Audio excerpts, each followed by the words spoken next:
On example 2, if you have a red pen,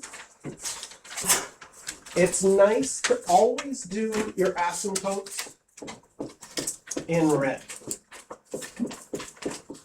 Makes them really stand out.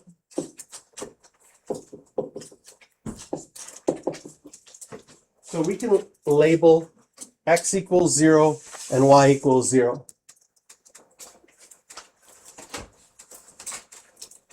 Here is the graph of f of x. We're supposed to take this graph and sketch the graph of y plus 4 equals f of 1/2 x plus 1.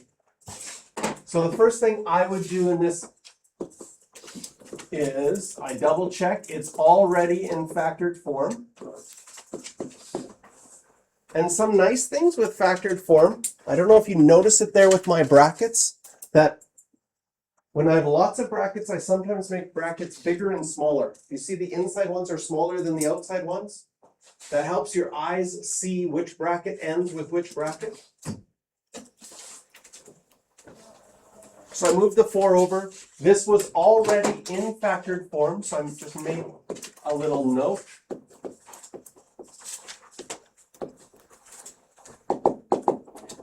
So that's good for us, because now if we go about labeling things, we got a 1/2, we got a 1, we got a -4.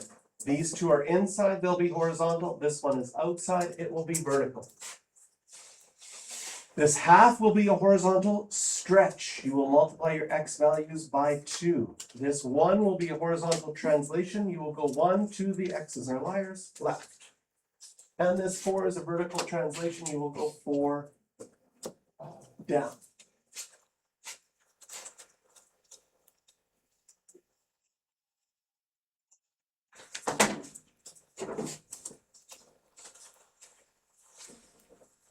So we're going to multiply our x values by 2, move 1 to the left and 4 down. They've labeled 2 and 0.5. I like these points better. 1, 1, and -1, -1. And on graphs that have asymptotes, we are also going to see what happens to our asymptotes. But first, we'll do our points. And because we have translations and stretches compressions, I'll do 2 sets of arrows.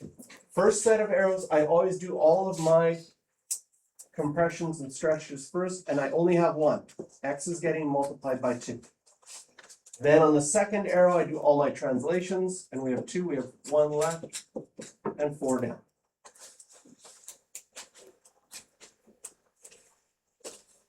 X is by 2, 2, -2, my y's did not change.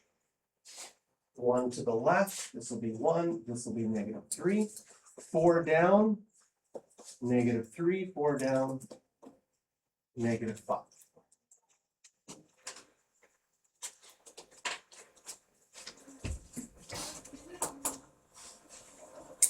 The mental math is so easy, it is also so easy to make mistakes. What you didn't see when I did each number, because I did it quietly in my head, is after I wrote each number down, I did a quick double check. It was invisible. You didn't see me do it at all.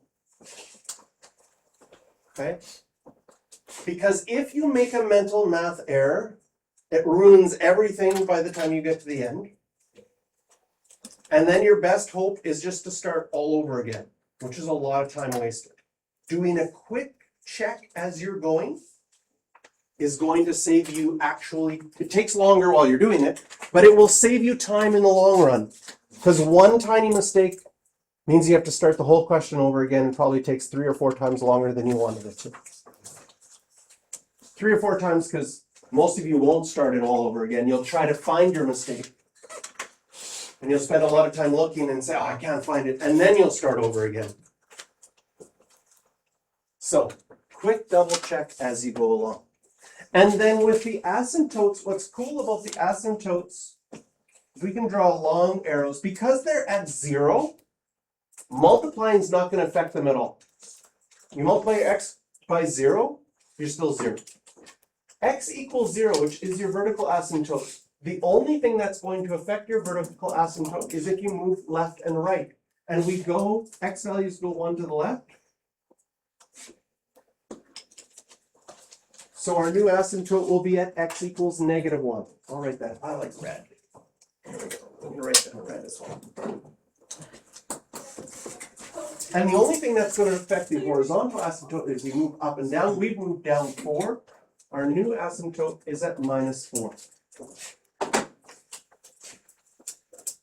With graphs that have asymptotes, I strongly recommend that when you draw your new graph, you just start a new graph. Otherwise, it gets too busy looking otherwise. And when I graph a graph with asymptotes, the very first thing I do is label my asymptotes. So I have one here. Now, at X equals -1 and one here at -4.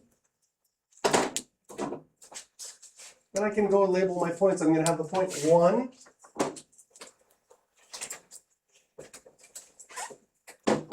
comma -3. So I go and I put that point on here, 1, comma -3. And I also have the point -3, -5. And once you have that one point, it is enough information to draw your graph towards those asymptotes.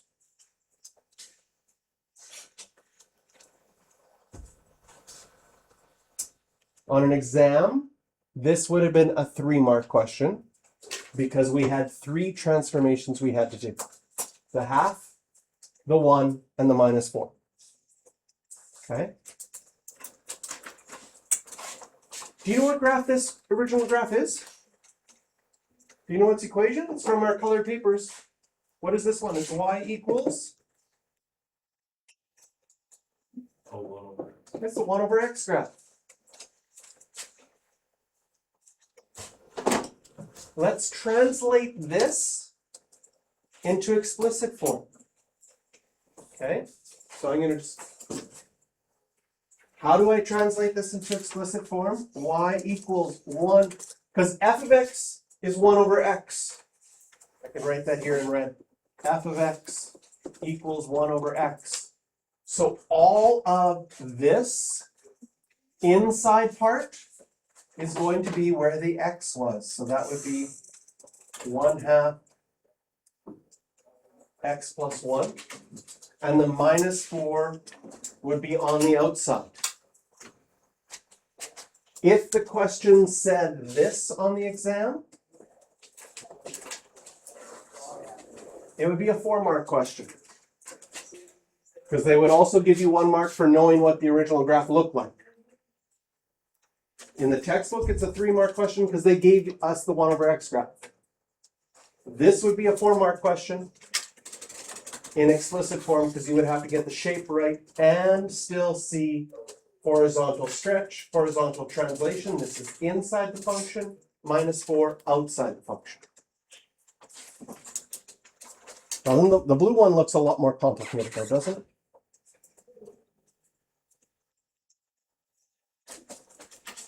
Okay, questions for this one. 7 and 11.